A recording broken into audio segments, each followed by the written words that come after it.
Eh bien le bonjour, ici Django, bienvenue dans cette nouvelle vidéo. Alors, toujours dans l'optique de suivre l'actualité autour de Blizzard et du bordel que Bobby Kotick a redéclenché, on va dire ça comme ça. On a ici la Communication Workers of America, donc la CWA, qui annule 3 accusations de pratiques déloyales de travail contre Activision Blizzard. Et on va voir pourquoi ils font ça. Le syndicat a également critiqué les commentaires récents de Bobby Kotick, PDG d'Activision Blizzard. Tiens, c'est bizarre, hein. Qui ne l'aurait pas critiqué, hein. The Communication Workers of America, donc la CWA, a retiré 3 accusations de pratiques déloyales de travail qu'il a déposées contre Activision Blizzard parce que l'éditeur a accepté de publier un avis à l'échelle de l'entreprise informant les travailleurs de leur droit de syndicalisation et a annulé les mesures disciplinaires qui ont été prises contre un employé. Tiens. Moi je croyais qu'il se passait rien. Bah alors.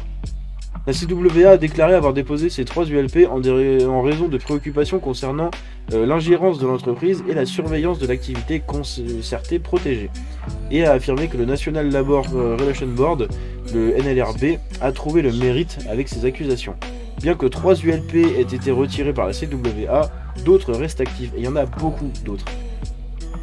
Accusations actives de pratiques déloyales de travail contre Activision. Les ULP qui restent actifs comprennent une accusation de licenciement de travailleurs en représailles à une organisation syndicale, autrement dit quelqu'un qui a voulu se syndicaliser et on l'a viré, hein, tout simplement.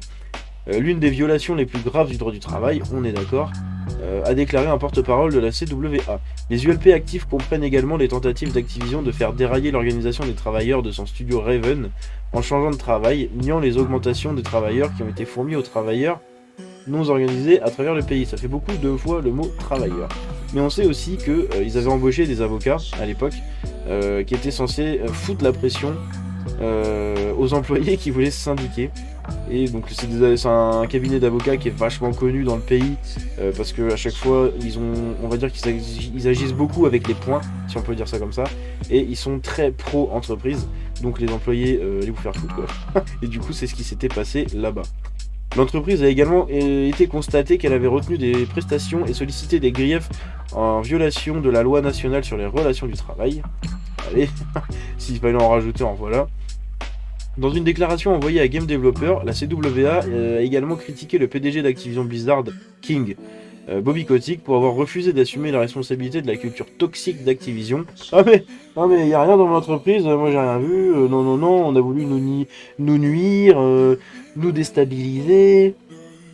C'est incroyable. C'est le singe, voilà, qui se cache les yeux. Hein. Dans un récent profil Variety qui a également été examiné par le rédacteur en chef de Game Developer, Brian Francis. La CWA a déclaré qu'au lieu d'accepter une certaine responsabilité, Kotick a choisi de blâmer les travailleurs et les journalistes d'avoir déstabilisé l'entreprise, voilà, c'est ce que je vous disais, et a suggéré que ces dernières remarques n'étaient rien d'autre que de bluster. Donc, en gros, il crache à la gueule, quoi, juste gratos. Alors que non, hein, c'est vraiment basé sur des plaintes, sur du vécu d'employés, sur plein de choses qui se sont passées là-bas. Le groupe estime cependant qu'il y a des signes de changement positif chez Activision Blizzard. Ouais, mais bon, comparé à tout ce qui s'est passé et tout ce qui devrait se passer, franchement, c'est minime. Hein.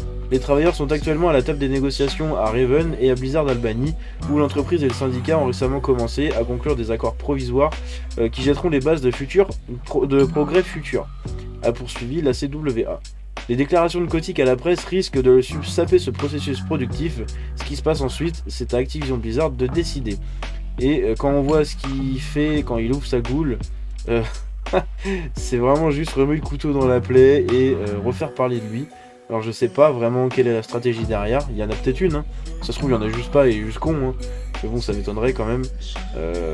Donc je sais pas vraiment du tout pourquoi il a relancé toutes ces polémiques là, pourquoi il a réouvert sa gueule comme ça.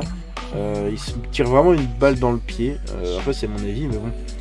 Je pense qu'il veut juste voilà, faire parler de lui, montrer qu'il est toujours là, je sais pas. Je sais pas, c'est très étrange cette histoire là. Pour moi c'était à peu près fini quoi, il y avait juste encore des enquêtes, des choses comme ça, mais c'est tout. Mais non, là ça repart de plus belle j'ai l'impression, donc c'est assez incroyable. J'espère que cette petite vidéo vous a plu, si c'est le cas vous pouvez la liker et vous abonner en activant la cloche. Vous pouvez me suivre sur les réseaux, tous les liens sont dans la description. Je vous dis à la prochaine, c'était Django, ciao.